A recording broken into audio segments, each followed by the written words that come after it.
or 58. You will catch fire, believe me. You will catch fire. Okay. What we need to look at now is one of the simplest things about complex numbers. There's something we call a complex plane, which some of you have seen.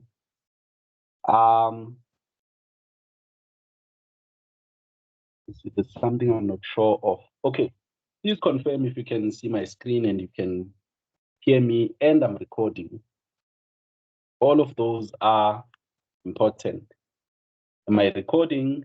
Can you see my screen? Can you hear me? If all of those threes are okay, please give. Am I recording? Yes. Okay. All right. So let's quickly jump into complex plane, okay? And then we'll see when we understand complex planes that these things are complex planes. And I hope someone today will come to the realization that maths is actually easy. Okay. If you can speak at least 2 languages, you should be able to understand maths. You should go and tell your friend that apparently if I can speak at least 2 languages, I can understand maths. And many of you, I would like to believe, are able to speak at least 2 languages. So let's quickly look at what this complex plane thing is. Okay. What you've been exposed to for the longest of time is what we call the Cartesian plane. This Cartesian feels wrong. Let me just call it XY plane. Okay. What you've known from grade 10 is the XY plane, where we have 2 axes like that, where we have X in that direction and Y in that direction. Okay. And if they give you coordinates and they say, please plot 2 and 3, what you would do is you'd have your 2 here as your X, and then your 3 here as your Y. And then this is where these meet. Okay. When we look at the complex plane, we'll be working pretty much around the same principles. So let's quickly have a look at the complex plane.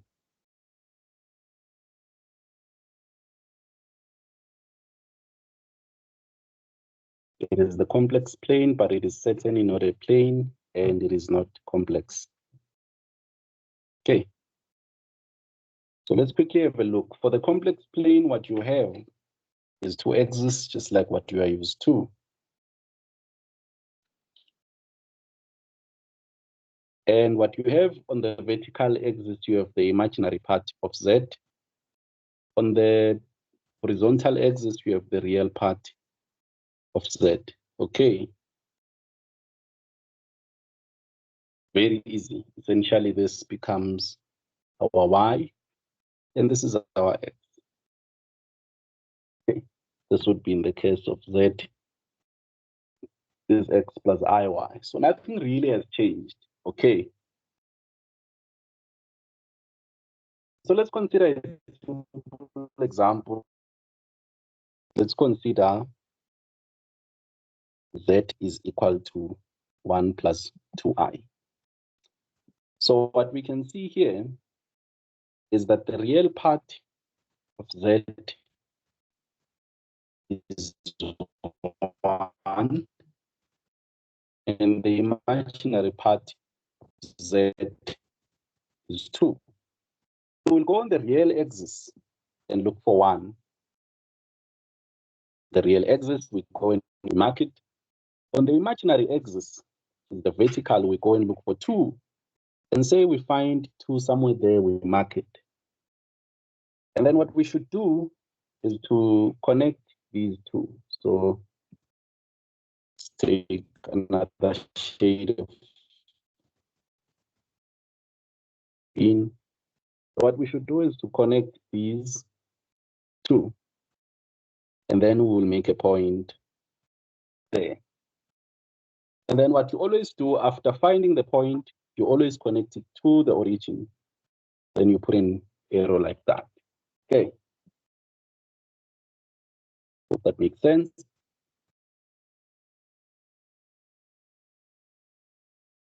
Very easy. Let's copy our good plane. Go into another example, okay? And then let me put in the angle.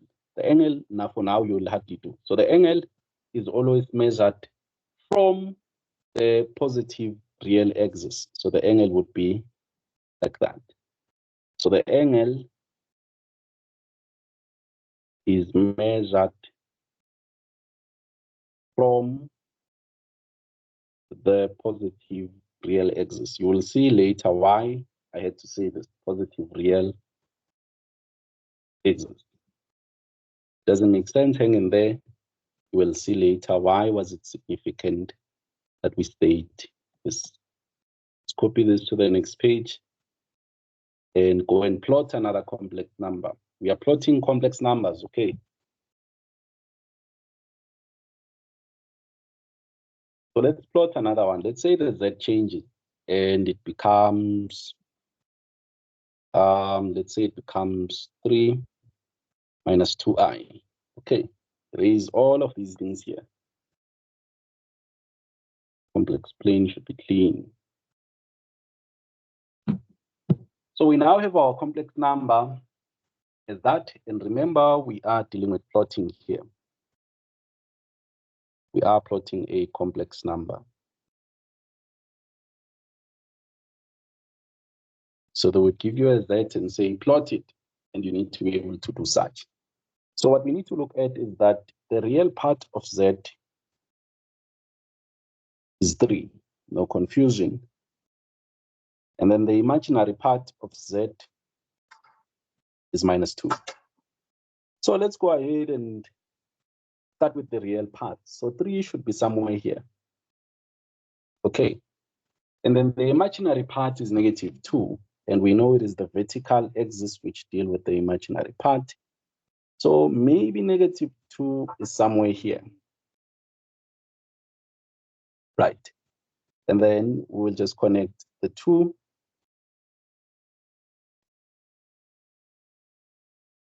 Like that. And then we will always start an arrow from the origin going to the point which both of these are situated. And then we put in an angle, and we said the angle, you always measure it from the positive real axis, meaning our theta is in that direction. Okay. So this would be our complex number. Right. And then this complex number is not finished. Here, right there, we need to put the modulus. And if you remember, the modulus is easy to find. Modulus is just the magnitude of Z. And remember, the magnitude, we said it is the square root of the real part squared plus the imaginary part squared. So my modulus will be, if you look carefully, my real part is 3 squared. And then my imaginary part is negative 2. I need to square it. So that becomes 9 plus 4, which becomes square root of 13. So which means my modulus there is just square root of 13. Okay. Anyone who has a question?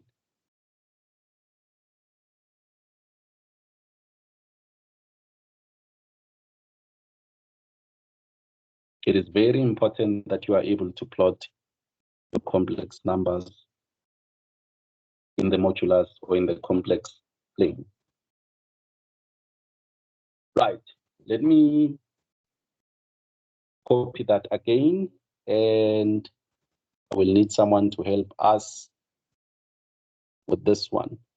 And then we'll go to regions. Okay.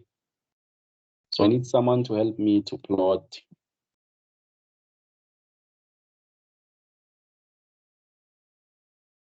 I want to plot -2, -5, I. Let's erase all of that. And then someone in the meeting should tell us, how do we go about plotting that complex number?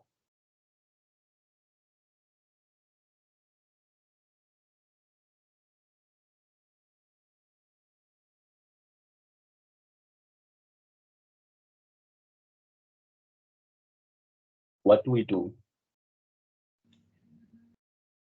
We determine the real part and the imaginary part. What is the real part? -2. What is the imaginary part? -5. And then where to from here?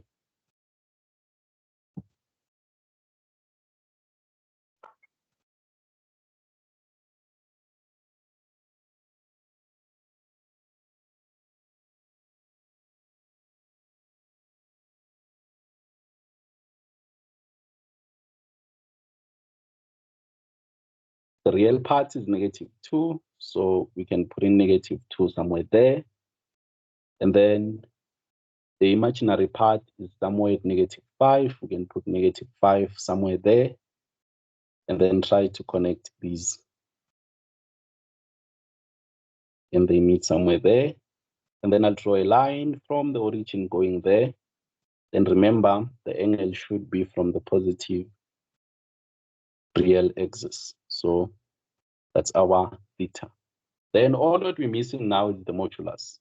For us to complete this, and the modulus is the square root of the real part squared, which is -2 squared, plus the imaginary part squared. So that becomes the square root of 4 plus 25, which becomes square root of 29. So we will go there and put square root 29. Do we have anyone who has a question?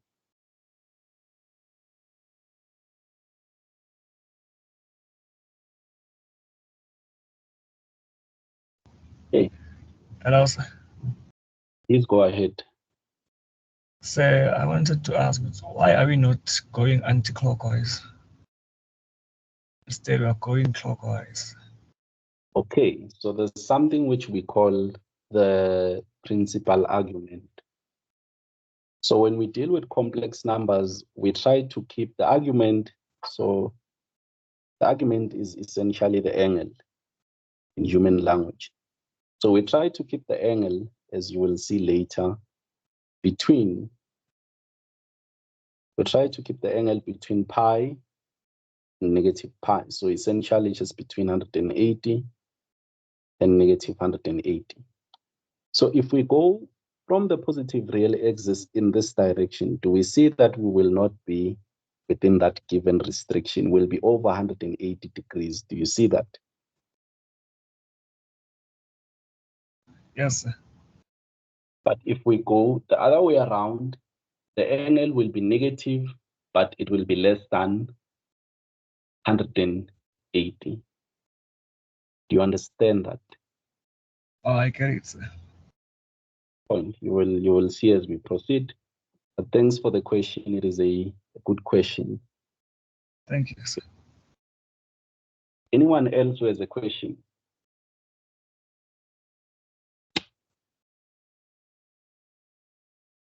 Okay, let me add pages and then we will jump into, okay, I'll do 2 examples and then we'll jump into regions. Then after regions, we can now speak about the modulus argument form, which is one of the easiest things I've ever seen. So let's say our complex number is just a real number, is 2. So I need someone in the meeting to help me to plot this complex number, which is what your sibling would know. So if you go to your sibling and say, do you know that 2 is a complex number? would be like, what? So how do we plot this one?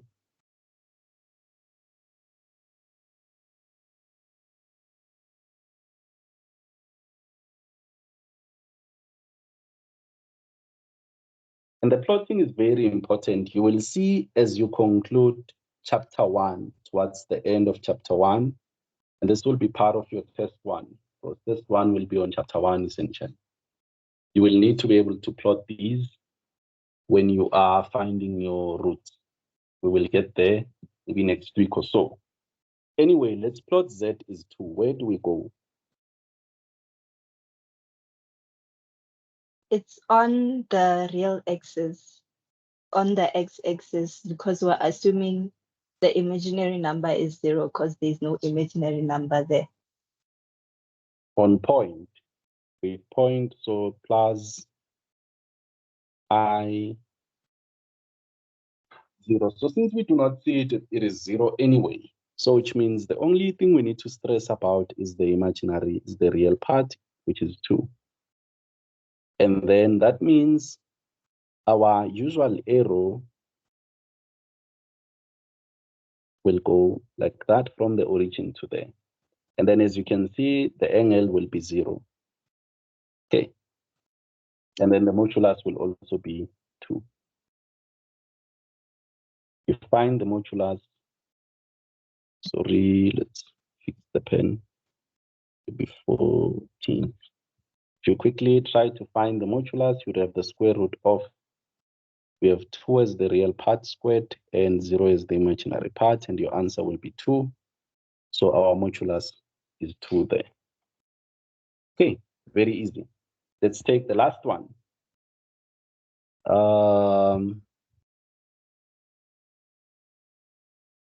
The last one, I want to put negative 2i.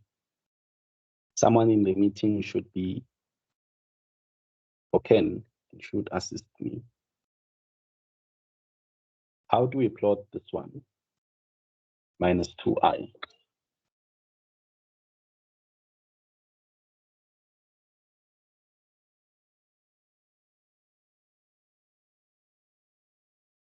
Should be easy, good people. You will need to do these plottings. So it's not a waste of time.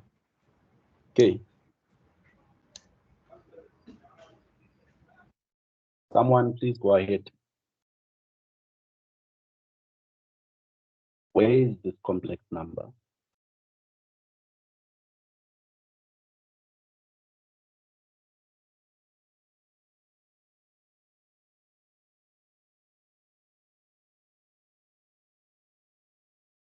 It is on the negative imaginary axis. In point.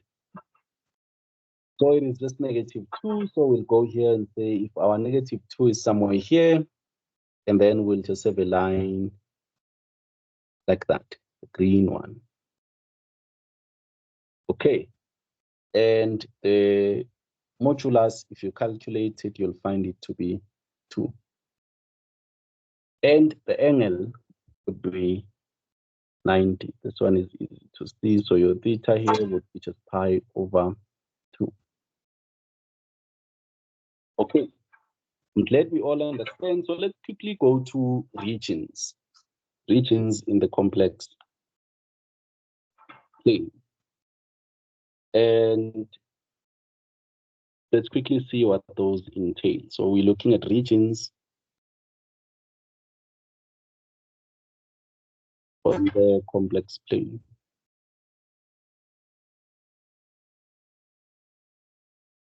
So let's say they say to us,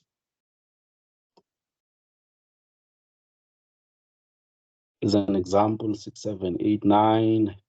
I hope this is the case. If they say to us, plot this region, I need you to think with me. They say the region is, let me go to your tutorial questions, in fact, and take them from tutorial questions. Let me just take them from tutorial questions so that if you did them, you can know if you got them right. So we're looking at tutorial questions.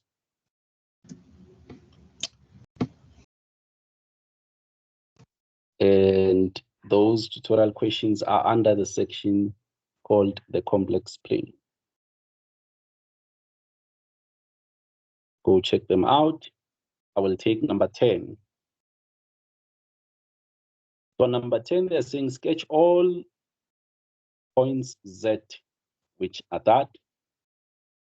So for A, we are sketching, they just say the real part of Z is 2. Okay. So essentially, you remember that Z is X plus IY. So which means when I say the real part of Z, I'm referring to X and I'm saying it is 2. So essentially we are saying X is 2.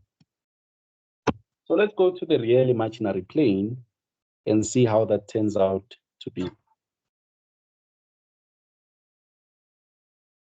Horrible combination of colors. Take this one.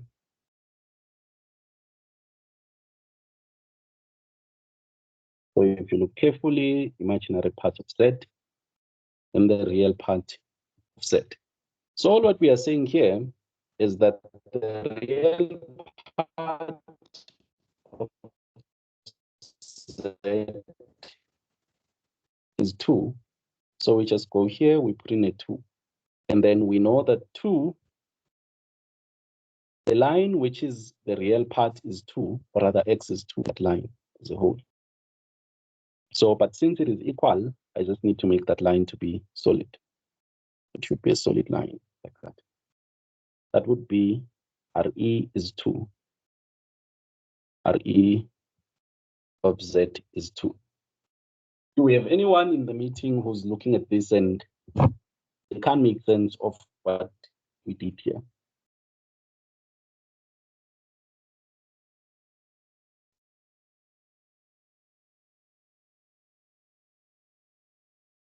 Okay, let's go to B. 10B.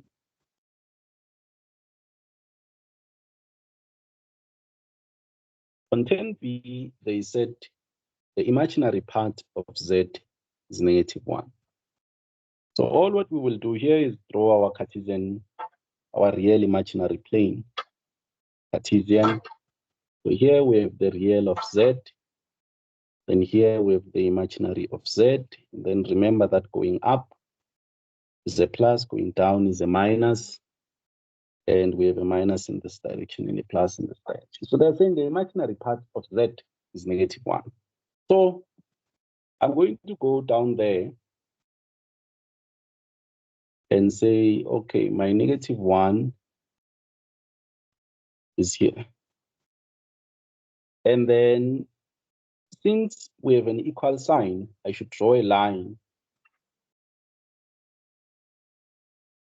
straight like that. That would represent the imaginary part being -1. Okay, means we are done with that sketch. Very important. So think of this way, which is that the imaginary part of Z is Y. So if they're saying sketch Y is -1, you know that this line is just at -1, you will just have a horizontal line. Think of this from what we were doing back in high school. Okay. Let's go to more interesting regions like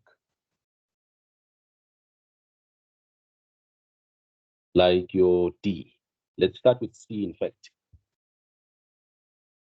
Let's look at C, and we are still on your tutorial questions number 10. So let's look at 10C.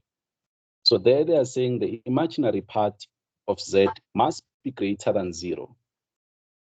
Right, this is a region. Okay, so let's see. And then we do that. Then we are reminded that here we have RE of Z, and here we have the imaginary part of Z. So when they say the imaginary part of Z must be greater than 0. Excuse me, Yeah, here on my side, guys, is that greater than or equal to 0. Okay, let me see. Greater or equal to. Let's put the equal sign. It's okay. Thank you. So the imaginary part, we know very well it is the vertical things. So this thing is saying all the, what do you call it? The imaginary parts, we want them to be above the 0 line, meaning we want them to be positive. So as long as we have all of them positive, so which means when we do our shading, we will do our shading above here, and it should touch the straight line which is at the bottom because we are including that. So what I would usually do, I would just shade like this.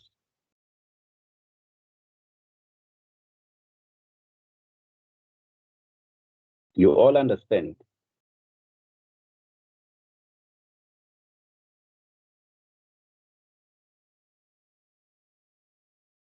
This is something. So the region above here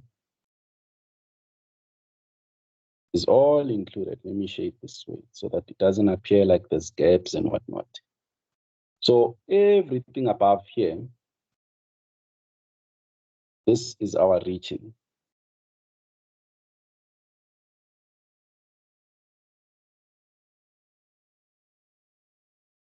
The imaginary part of Z must be greater than 0. Do we have someone who does not understand why are we doing the shading this way?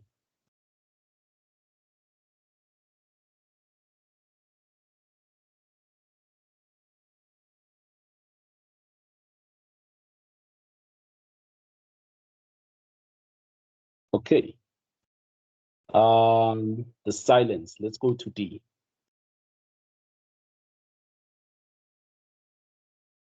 Let's look at D, 10, D. And then nearly the same sketch. We have RE of Z, IM Z. So they are saying for this one that our imaginary part of Z must be greater than 1. So what we need to do, I'll go to where there is 1. So let's say we put our 1 here, the red line. Let's put our 1 here. So I'll go where there is 1 and put a broken line, because it is not included. Okay.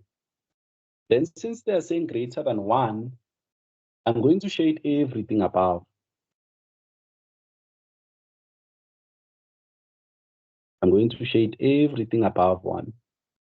That broken line says excluding 1. So we'll shade everything.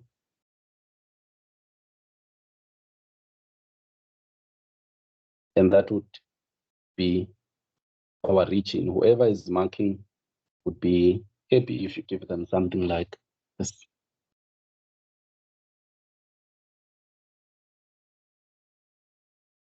Okay.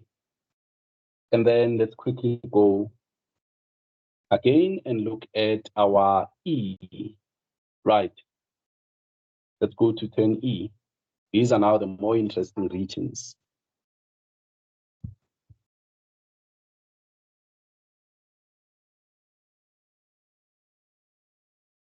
Let's look at 10E.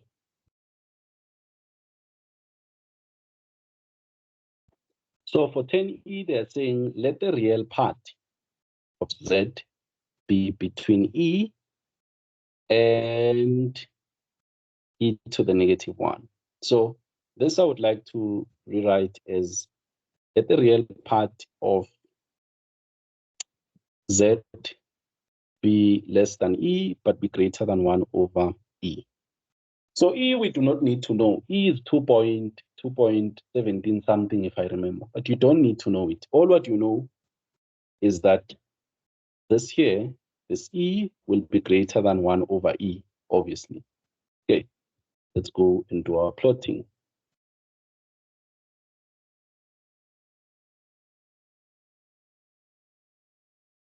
And then we have our real Z, and we have our imaginary of Z.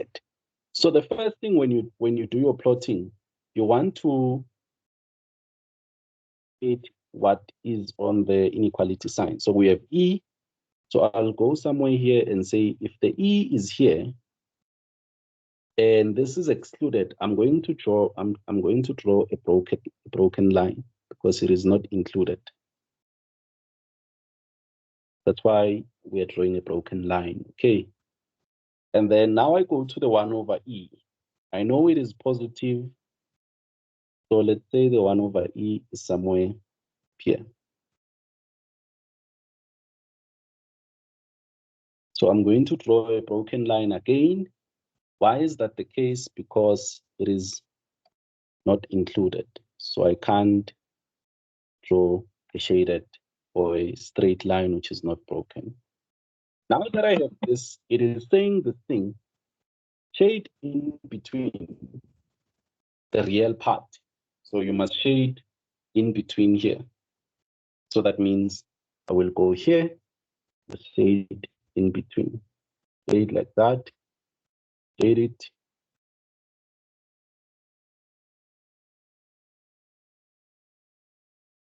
And then just shade in between these lines. Okay. I can shade, shade, shade, shade, shade in between them, and so on. You could go ever and go up forever, but we don't have the space, so you can do that. So that's our shading. Anyone who has a question? So, sir, if they don't specify the imaginary part, we just shade up until infinity.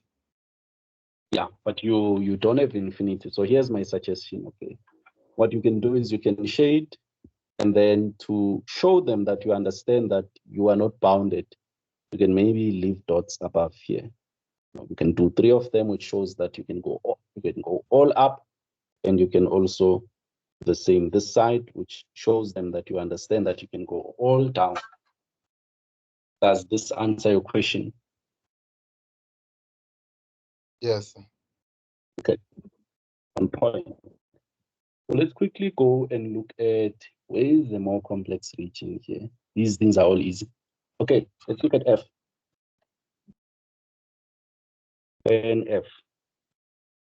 So for 10F, they are saying, let the imaginary part of Z be bounded between pi and negative pi, but excluding the negative pi.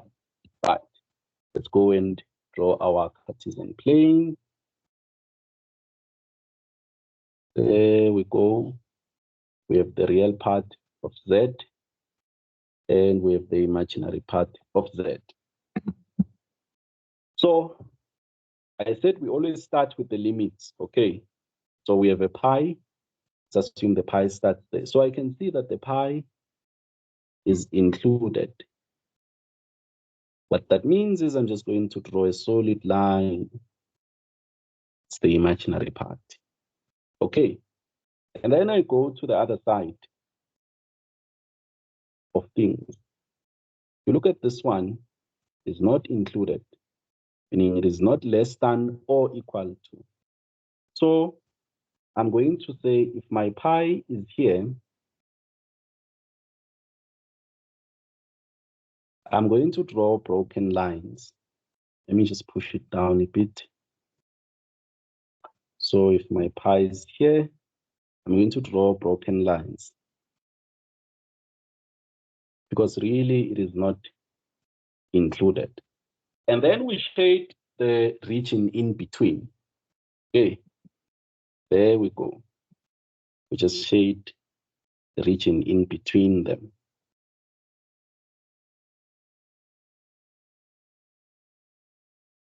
So we just need to shade that region in between them. And whoever is marking would be happy. So when you are going to write your test, I think it is useful that you have some highlighters. I think guys do not carry those, and there's other ladies who do not carry them, but please get highlighters if you can. They will help you when it comes to shading. So imagine your pen is black and you are shading in black also. It will not look appealing. So please get highlighters for plotting your regions. It would be useful. Just have 3 of them or 4 of them. There you go. We are now able to draw regions.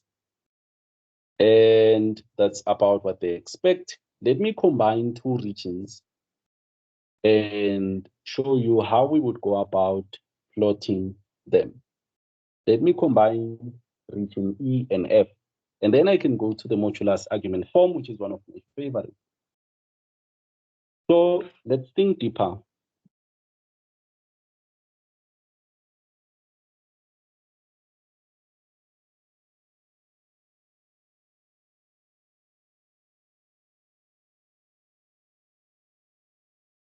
So if we take the previous region, that one, okay, let's copy it, and they gave us that we should plot this region and,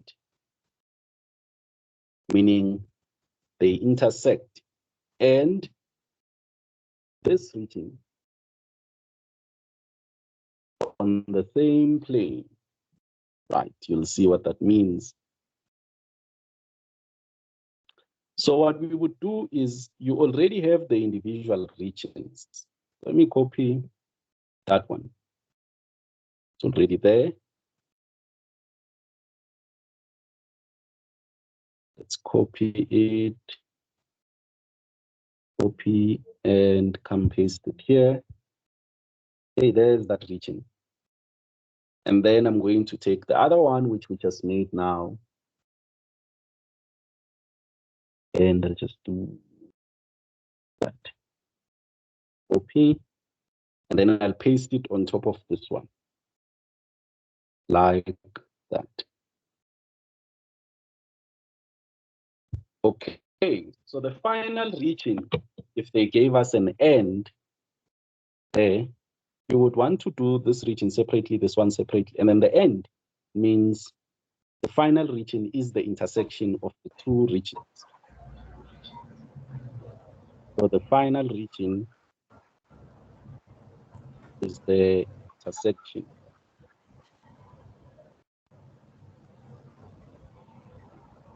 of the 2 regions. Which means, let's copy and go to the next page, that if we had such a problem, the final region would be, is it there? The final region would be where there is an intersection of blue and the gold, I would like to believe. So it means I would just need to erase this here and erase that because they are not intersecting there. I want the region where there's common interest. Erase all of that and that there. Okay, and all of that. It is not of common interest. So all of it should be erased. That included. There you go. So I need to erase that. Well, yeah, I think you can see where we're getting at. And all of that. So the region, which would be, we have 1 over E. The region which would be of that, then it would be that when we combine the 2 regions. Someone in the meeting who is not understanding what I did, please ask.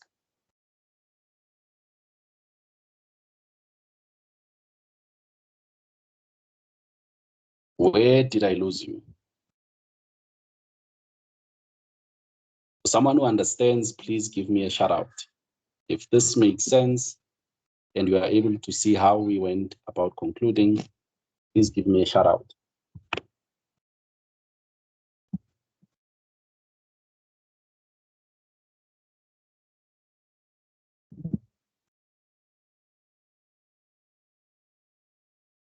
Okay, So please make sure that you do practice regions a lot.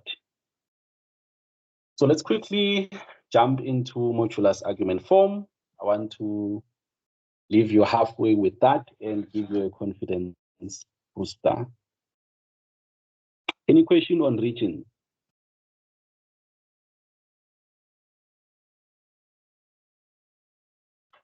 Any question on region? We are looking at the modulus argument form.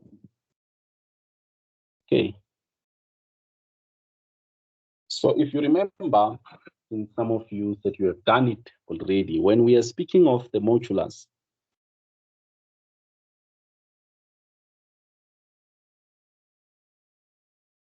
we are referring to the magnitude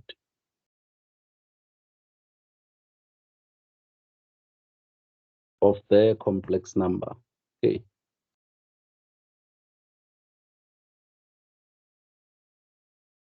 And then when we are referring to the argument, we are referring to the angle. That angle is the angle made by the complex number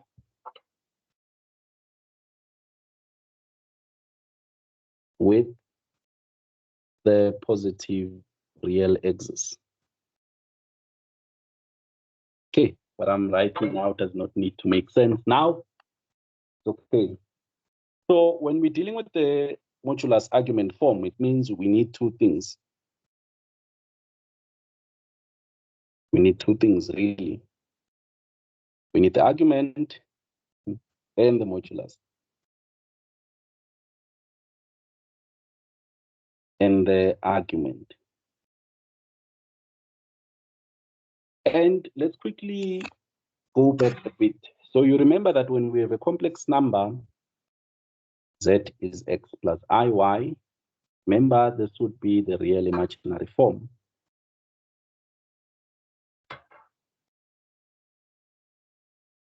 So finding the modulus from here is very easy.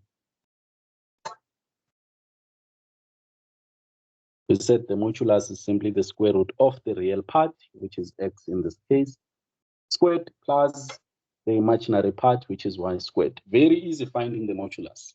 Because we are saying to write the modulus argument form, we need two things. We need the modulus and we need the argument. Then the big question becomes, how do we find the argument? Because if we can figure out a way which we can always get the argument right, then we are good as done with this thing.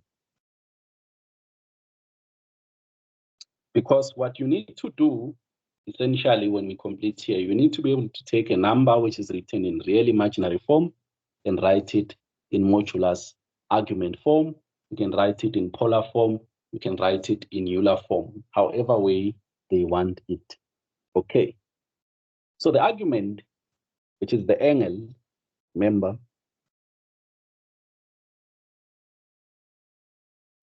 that argument there, we need it to be theta, which is the angle. We need that argument to be always between pi and negative pi. This is what they call principal argument. When they mark your test papers, you will go and say, how did I get it wrong? And then they start saying, you did not find the principal argument. And then you'll be like, what? You say, yes, you didn't. And you're like, what is principal about this argument? Okay, so let's quickly look at how do we find the argument. There's a nice table which I do for the people where writing the SAP. And some of you are here. I'm happy that I can hear myself. Please make sure you do not join. I think one voice coming from one device.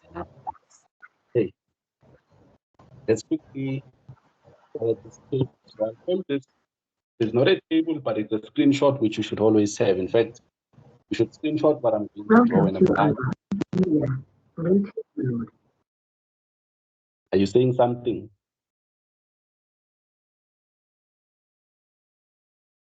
Okay, no problem. So let's quickly jump into this very important part of the session. You should take a screenshot of this and make it your profile picture and say, you know what, maths is beautiful. So this will help you in finding your principal argument. So let's consider our good Cartesian plane. This is the screenshot of the day. And you should send it to your friend. If your friend is saying, what is this? And they're doing engineering, cut them. Why is it that they do not know this? Okay. So why are we doing what we are doing is because we need help finding the principal argument. So on the first quadrant, let's put RE of Z, IM of Z. We know that our Z is always given by X plus, let me just use A and B. A plus IB. Okay, where the real part of Z, we are all confident it is A, and the imaginary part of Z is B. Okay, nothing new, nothing out of this world. So if we're looking at that, where is green? There we go. So if you look at your complex number, which is Z, is A plus IB, and you realize that your A is positive and your B is positive, that means you are in the first quadrant. This is why we had to do complex number plotting. So you plot your complex number, would have your A somewhere here, and your B somewhere here, and then you combine them. You try to plot your complex number, you realize that we are on the first quadrant. You do your plotting as you would typically do. And your complex number becomes that, and then you start stressing about what theta is. Okay, if you plot your complex number and it is on the first quadrant, so your theta, which is the argument, will be arctan of the B over A. That's how it will find our argument when the complex number is on the first quadrant. So essentially, if you look at the B over A, that B there is the real part of the complex number. So let me write it like this. In fact, I'll say it is the arctan of the imaginary part of the complex number divided by the real part, the complex number, and that will just be the arctan of B over A.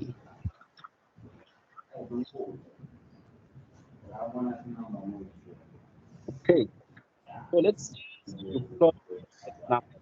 Their mind not doing it. Let's cooperate. So let's say you plot your complex number, the A plus B, you find out it's on the fourth quadrant. So meaning your B would be somewhere here. And then you would take that to there. And then your angle, which is theta, would be like that. So the question is, how do we find the modulus? When we're on the fourth quadrant, your theta will always be given by the arctan of, you go to that complex number, it will be the imaginary part of the complex number divided by the real part of the complex number. So which means your theta, in our case, where we have A as the real part and B as the imaginary part, it will be arctan of B over A. Okay, very easy. We're dealing with the modulus. The principal, not modulus, the principal argument, sorry. And then if we draw a complex number and find out that it is on the third quadrant, so which means my real part, which is A, would be here. And then my B, which is my imaginary part, would be there. So I would draw a line like that. And my angle, theta, would be in that direction. So when you draw your complex number and find out it is on the third quadrant, your theta will be, it will be arctan of b over a minus pi. Very important. We minus the pi, and this will give us the right argument, because the argument we need it to be principal. It would be between negative pi and positive pi. Then let's say you draw your complex number and it lands in the second quadrant. That. Okay, and then you would want to take your line from there to there, and then your theta would be green like that. And then your theta for the third quadrant, the will be pi plus arctan. Let me just start with arctan because of space here. So our theta would be arctan of b over a plus pi. This is what would happen in the second quadrant. And all these thetas here will give you the right answers. They will give you the principal argument. So let me type in my beautiful sketch here. Principal argument. Sorry. We're looking at the principal argument, which is theta. Do we have anyone who's not following exactly what we are trying to achieve here? Because what good is a sketch on your note which you do not understand how to use? Imagine if you had a key and you couldn't, or you didn't understand how to use a key. You might as well lose it. Do we have anyone who doesn't understand how do we use this?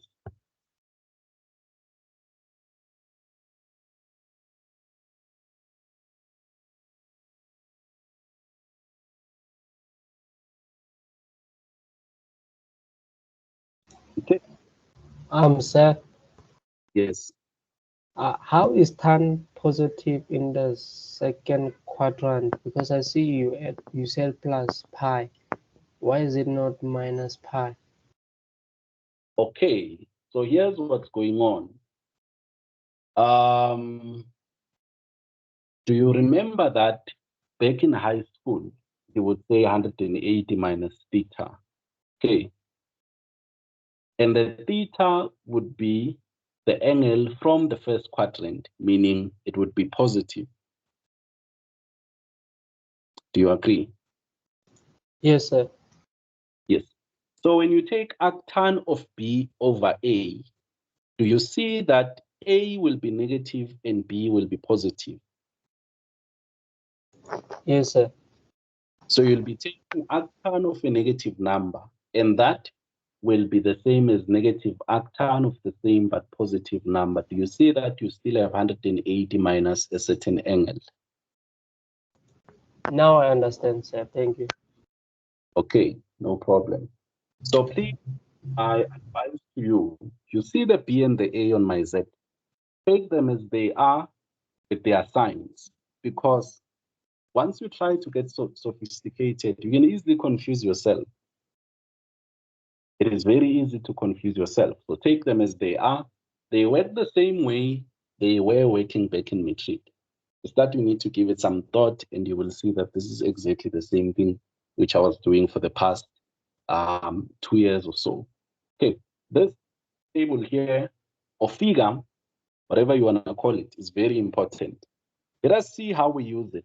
Okay, let's go to the page nearby and I'll formulate a question. You'll see how important this is. So I'll call it example. I would like to believe 9. And then let's say they say to us, write 1 plus I in argument in mod arc form. So they would usually say mod arg form. This would be modulus argument form. So this number or complex number, I'll call it Z, which is 1 plus I. Finding the modulus part is very easy. I mean, the modulus of this is simply the square root of the real part, which is 1, plus the imaginary part, which is 1 squared, and I get square root of 2. And this would be my modulus. We are done. Now we go to the part which is a bit stressful, but it's really easy. We need to find the argument.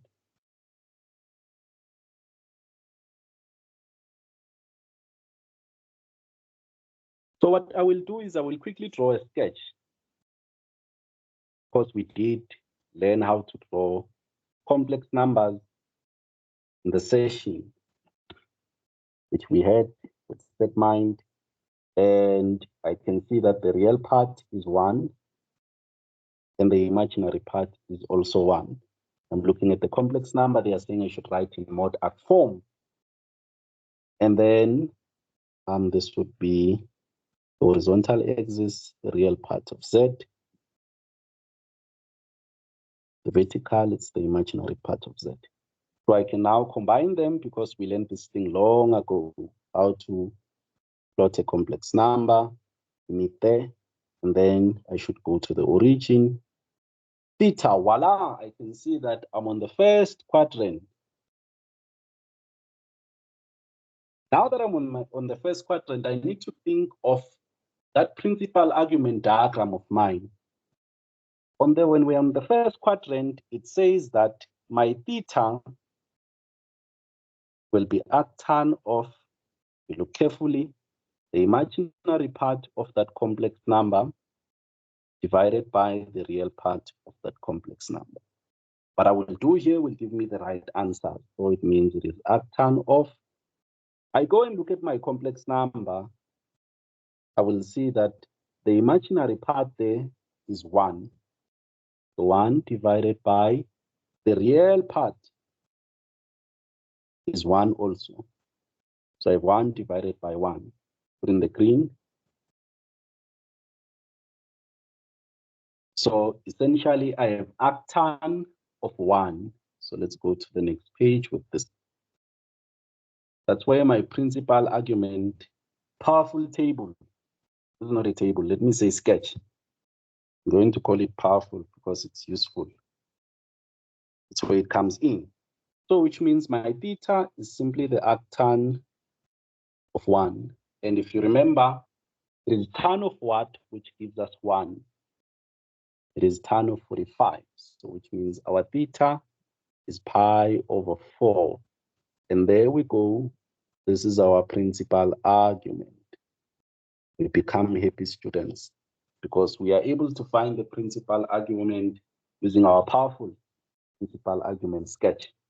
So now that I have my mod, which is square root 2, and now I have my argument, which is pi over 4. And these people were saying I should find the arc or the modulus arc form, mod arc. They said I should find the mod arc form. It means I'm done because the modulus argument form is simply equal to the modulus. So it will be the mod, and then you will put in an angle like that, and then put in the argument plus 2 pi k. This is how you should present your final answer. So which means our final answer will simply be square root 2 at an angle of pi over 4 plus 2 pi k. Anyone in the meeting who is saying, I am lost, please ask a question.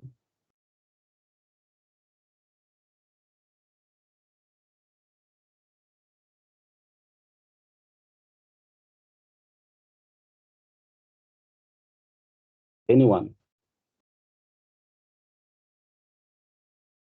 Sir, can you please go back to the previous slide?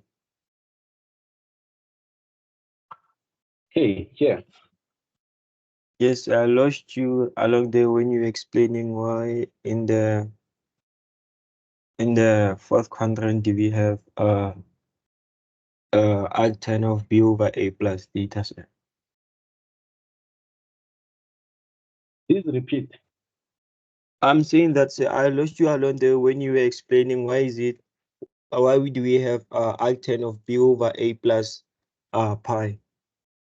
Okay. So the second quadrant, back to grade 11, when you were seeing 180 minus theta, your brain was ringing second quadrant, isn't it? It is, sir, it is. Okay. And then can you see that A is a negative number because it is on the left of the vertical line? Do you Yes, agree? yes, sir. So which means when we take the arctan of B over A, one of the numbers will be negative. So it is the same as pulling out the negative such that we have negative arctan of a positive number. Do you understand that? Yes, sir, yes, sir. So which means we essentially have pi minus arctan of a positive number. So the minus arctan will be like 180 minus theta. Do you understand that? Oh, yes, yes, I get you, sir. So here's my advice to you. It is very, very nice and good to think around why is this the case. Okay. While you are thinking of that, please take it as it is. Do not do what we used to do back in metric of subtracting the angles. Here's the reason why it's not going to work. You will get an angle which is outside the boundaries, and you will need to subtract 2 pi until you put it in between pi and negative pi, and that will waste your time. Because the principal argument, we said it should be between pi and negative pi. That is very important, meaning if you get your theta, for example, is 3 pi over 2, you will get the answer wrong because 3 pi over 2 is greater than pi, meaning it is out of the principal argument domain. So please, this powerful drawing of ours or schematic, you should make sure that you understand it because it was useful in helping me to understand this question which I had here. Okay, so let's take another example. I'll take my powerful and all-knowing schematic here because, yeah, this thing is really powerful. It's going to help me. I just need to put it in my brain, and then when I write a test, I fetch it from there. After drawing the complex number, they are saying I should write either in Euler form or whatever. So let's take another example here and say, example 10. Here they are saying we should write the complex number. That complex number is z equals 1 minus I. We should write it in, let me say, Euler form. Okay, let me quickly comment on Euler form. So Euler form is a complex number which looks this way. EI, then we'll have the mod, we'll have the argument, plus 2 pi k. So Euler form looks like this, where the arc there is the argument, and that there is the modulus. So finding the modulus of that complex number is not hard at all. So let's go ahead. The modulus of z will be the square root of the real part, which is 1, plus the imaginary part, which is -1, and the answer becomes square root 2. We are done with the modulus. Now our stress becomes the argument, which is that there. And then for the argument, that's where my powerful schematic comes in, because it is able to give me the right answers. So let's go to argument and quickly figure out what the argument should be, essentially theta. So I'm going to take the complex number which is written in real imaginary form and quickly draw a sketch so that I am able to see which quadrant is this. And then in my brain, I'm going to fetch the sketch of ours, which is on the left, and remember what the theta should be. So let's go ahead and do exactly that. There's my schematic, that and that. And when I look there, my real part is 1, so meaning I should put 1 here. My imaginary part is -1, so I should put -1 there. And then I quickly try to connect them. I quickly do the sketch on the side during the test or during the tutorial. And then I'm able to see that, okay, we are on the 4th quadrant. We're dealing with the theta on the 4th quadrant. And then after seeing that, I'm supposed to remember my sketch, one which we have on the left here. That, okay, I now know the quadrant, I know what to do. The theta in the 4th quadrant is simply the arctan of E over A, which is just simply arctan of the imaginary part, that complex number divided by the real part of that complex number. That is what my magic sketch is saying. So now we have the argument, essentially. Let's go to the next page and find the argument, and then we are good as done with doing this Euler thing and this mod arc form thing.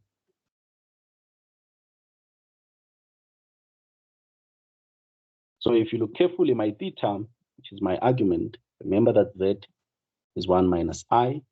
So my theta, we said it is the arctan of the imaginary of z divided by the real part z. So this means my theta is arctan of the imaginary part of z is -1 divided by 1, and I get arctan of -1. You remember from high school, tan of negative theta is the same as negative tan theta. So that means I can pull out the negative and be left with arctan 1. And if you remember, it is tan of 45, which gives us 1. So which means arctan of 1 should give us 45. And 45, we know, is pi over 4. So this is my argument. I'm very happy now. My powerful schematic is able to assist me to figure out the argument. Guess what? I now remember that they are saying I need to find the Euler form. And I remember that Mr. Euler said if you want to write a complex number in Euler form, you need the modulus, and then you put in the E, I, and then you need the argument. Then that argument, you just need to add 2 pi k, and then you are done. Euler is going to be happy. So let's finalize our answer and pause and see if we have anyone with questions. So our Z will be in Euler form. Remember our modulus on the previous page, it is square root 2 EI. Our argument is negative pi over 4 plus 2 pi k. Your lecturer would be happy with you as a student. You can do this. Let me pause here and ask, do we have anyone who has a question?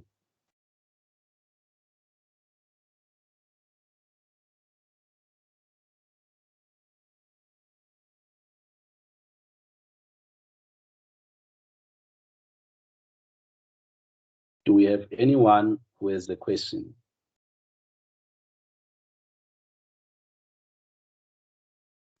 Sir, Yes.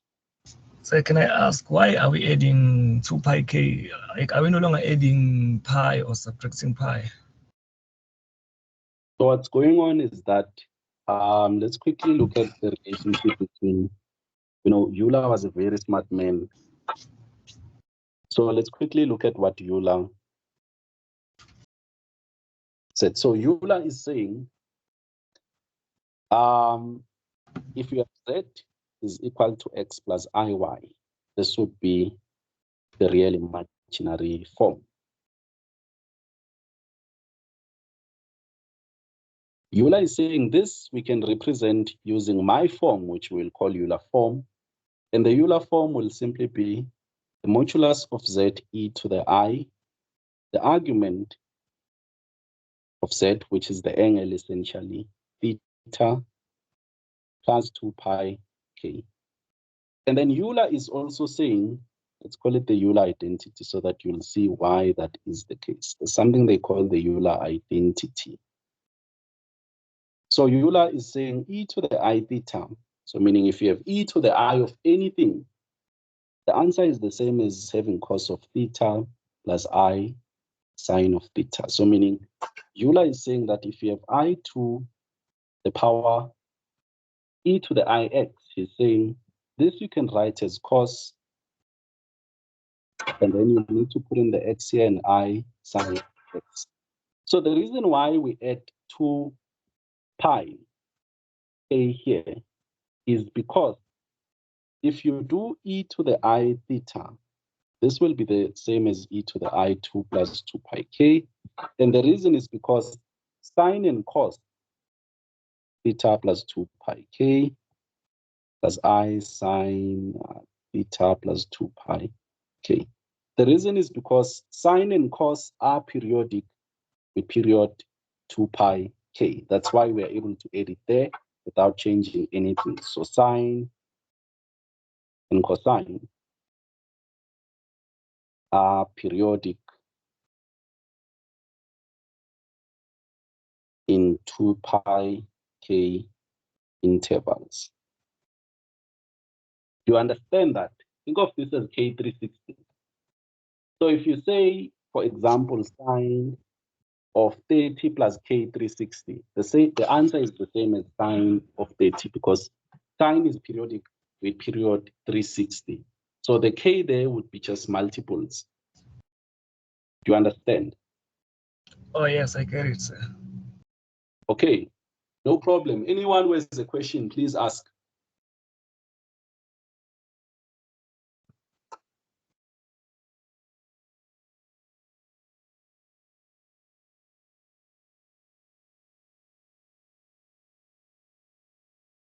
Okay, so let's hold it here today. Let me come here and say summary.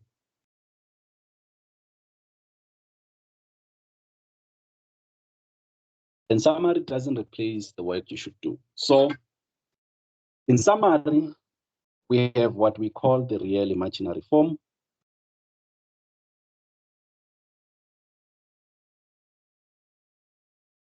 And the real imaginary form of a complex number is simply z is x plus iy, where the real part of z is the x part and the imaginary part of z is y. Okay, and then what we spoke about is complex conjugates. We'll come to addition, complex conjugates. And you should make sure you look at all the examples. So what we said is, if we have z is x plus iy, the complex conjugate, which would be z dash, would simply be x minus iy. So this would be the conjugate. And what I said is that on the conjugate, you change the sign of the imaginary part.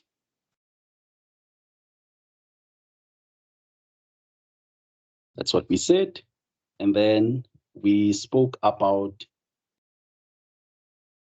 products of complex numbers.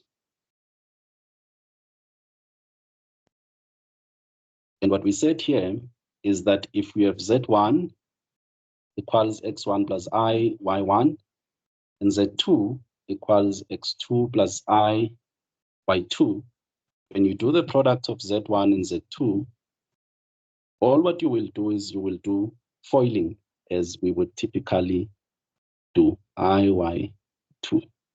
Let's quickly move this down a bit. So all what you would do here is we said you would do the typical foiling, nothing out of this world. You just foil the normal way, which you would if you were just multiplying standard numbers. So you would foil just like that, foil that, and foil that. So what you will do is note foil. So let me just say you would foil, and then another note, I want you to be aware that I times I is -1, and negative I times I is +1.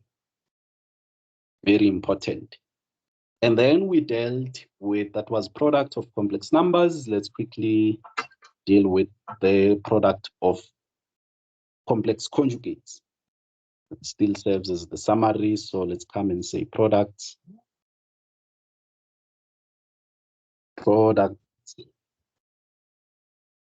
of complex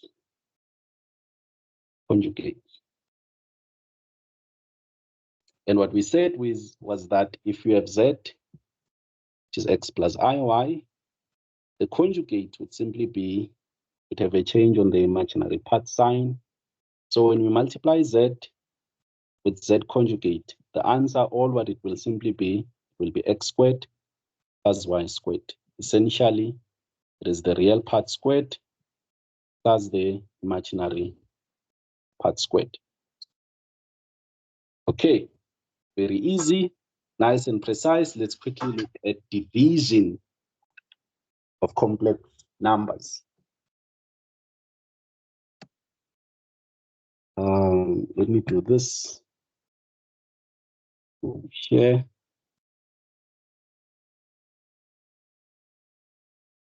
So that by the time you go over the session again, when you get here, you make sure that all of this makes sense. So let's look at division. Summary. So division of complex numbers.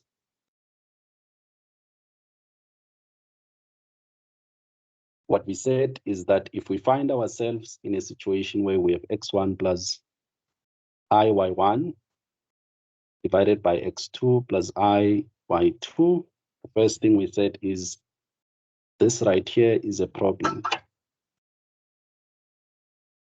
And I said to you,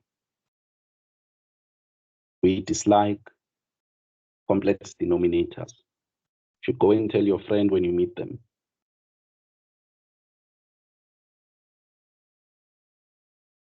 Obviously, disliking them is okay, but then what do you do? Well, solution.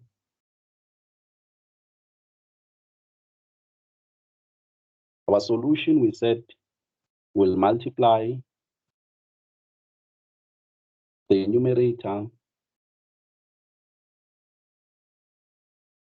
and the denominator. Denominator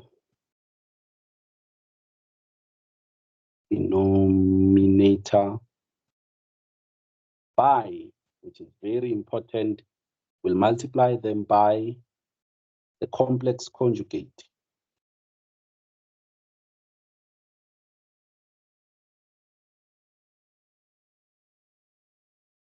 of the denominator. What that looks like is simply x1 plus iy1 divided by x2 plus iy2. We will multiply by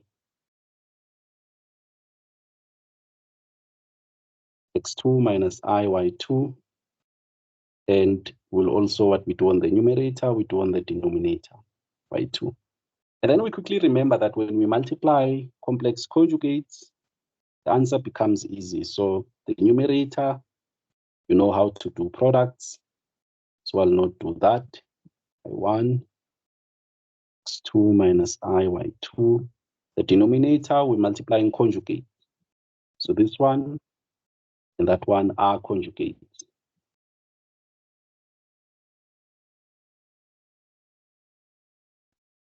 And when we said when we multiply conjugates, you should simply take the real part which is x2, square it, take the imaginary part and square it.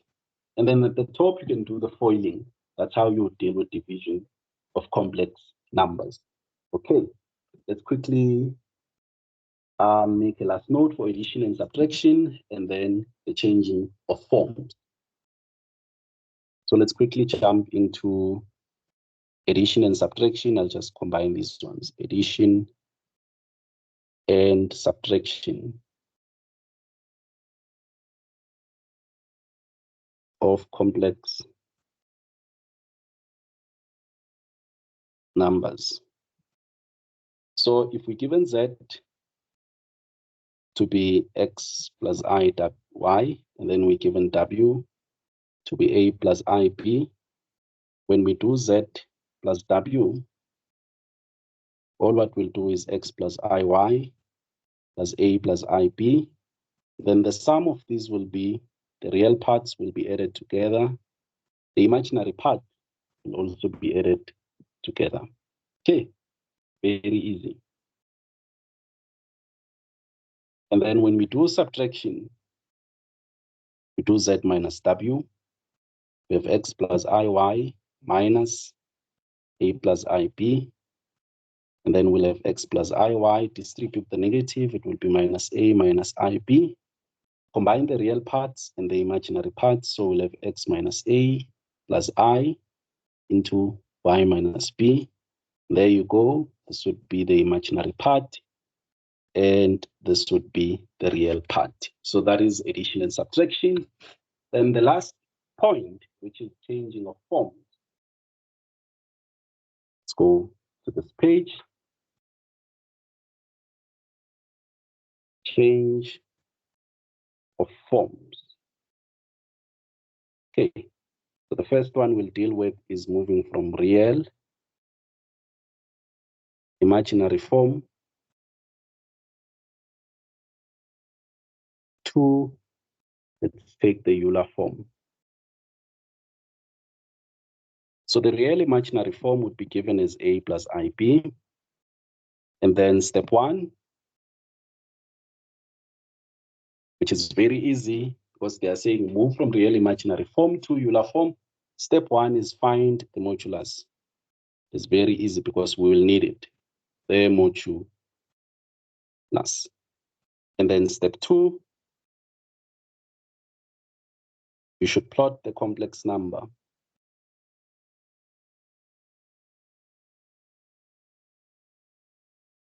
Because when you plot the complex number, you are able to identify the quadrant.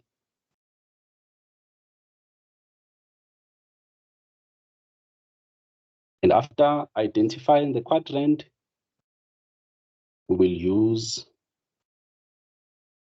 the powerful schematic, which you should make sure you know, the one I drew for you. And then after using that, it becomes easy to go to step 3, which is finding the argument.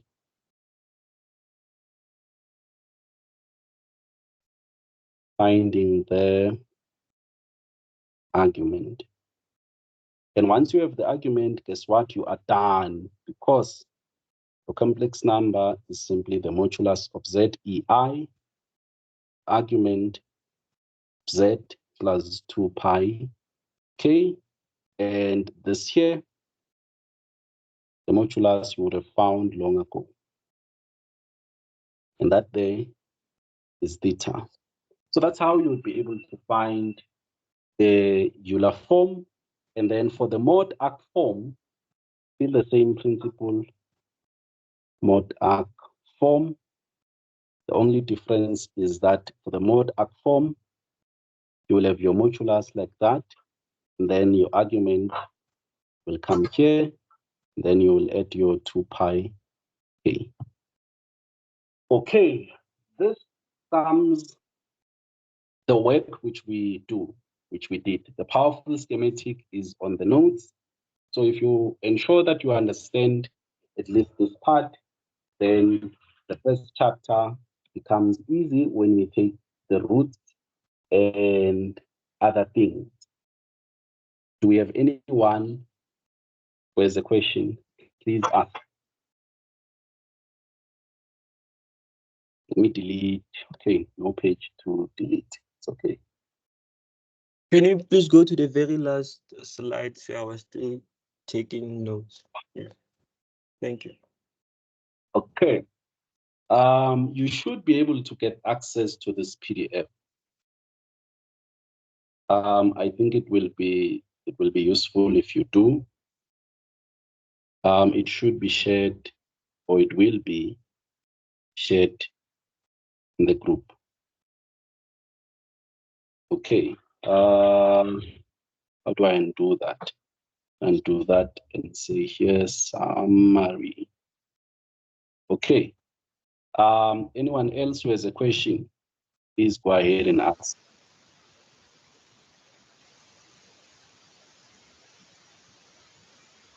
So can you please go to the last slide?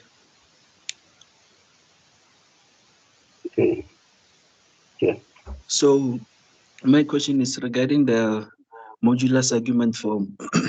What if I write it in terms of z is equals to the modulus of z into cos theta plus I sin theta, close bracket?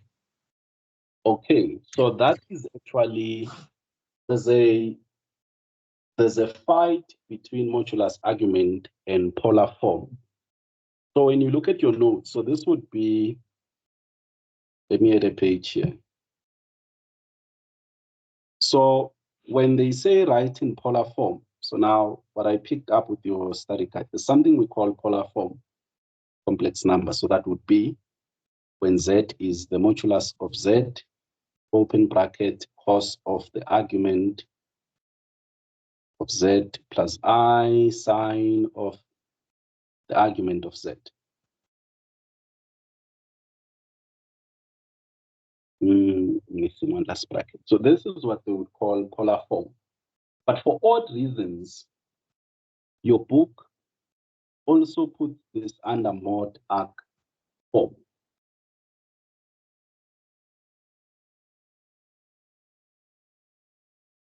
That's the odd part. So what you should do for your book, it appears like the interchange polar form with mod arc form. Okay. So here's my advice to you. You haven't written any assessment and whatnot. So please go to your lecturer and ask them that in the study guide, it appears that the mod arc form and the polar. Okay, thanks. So please go to your lecturer and ask them, what should you do? Because it appears like the mod arc form and the polar form in the book, or at least the study guide, they are under one class. And then they should be able to say to you, look, when we say mod arc form, please write it in polar form. That should be able to clear that up. But thanks for raising it up. Thank you, sir. Okay. Any other question? Please ask. You go tomorrow and explain to your friends. Start with them from the beginning and then take them until they are able to do mod arc form, Euler form, and all other stuff there. Anyone who has a question, please ask.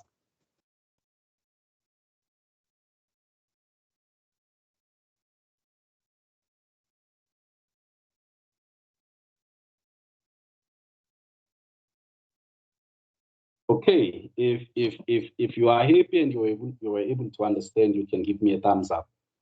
It's the end of the session. I think we all shouldn't be moody now. If you feel like this was beneficial, at least now I understand. I got even that schematic. Hopefully it's useful. Give me a thumbs up. I do not see thumbs ups from certain people. Some of them are on my screen. There's a person called G. There's Lucky. I do not see their thumbs up. Spamandla, I do not see your thumbs up. There's no need for me to call you by name. Put in many thumbs ups there. Okay. I am happy. I think there's a person, is it Ismail? They are laughing. It's okay. So what is expected from you from now on is please make sure that you go over the PDF which I was writing, or at least the notes which I was writing, so that you ensure that you understand the very first part of the chapter, because you can't hope to understand the very last that is unstable. Okay, make sure that if you get some time, you rewatch the video and then you go over the notes and make sure that you've made notes about all these things which we were doing. They all in the beginning appeared like they were disconnected, but at the end, the way they combine, it gives you the understanding of the whole chapter, from adding complex numbers, multiplying them, subtracting them, all at the end, they help you to understand the chapter as a whole. So what I advise you to do is you might be having your own notes which you wrote in class. We'll share the PDF with you, which for the notes which we were making. And then go over them, make your own notes. And then there's that friend of yours who doesn't believe that they should attend on Saturdays and do whatever. Go and teach them and show them that, look, it is possible to understand these things. Okay. So let's wrap up the session. You will be able to get the video recording also in case you joined later. I advise you, if there was anything which was not clear, go back and watch the video. Do not wait until they say mid-March or on the 21st of March or 25th, we are writing a test. And then you now go back and say, let me go and see how do we get the Euler form when we are given the real imaginary form. Make use of time the way you should. And I hope you will all do well in this course. I think we should also give calculus a shot. I will see how my day is standing tomorrow. And if we do have people who want to dive into those operators, they didn't make sense, linear operator, the operator, we can easily dive into those tomorrow. So we'll run a poll in the group. In case some of you are not there, there's a group, I think the group is titled SETMind, Maths 2, Engineering, something like that. So we'll run a poll and see if there are people who are interested in tomorrow running over calculus, and let's see what this week you were supposed to take away. For now, cheers and thanks for attending. I wish you a great day. Let's talk tomorrow morning. Bye.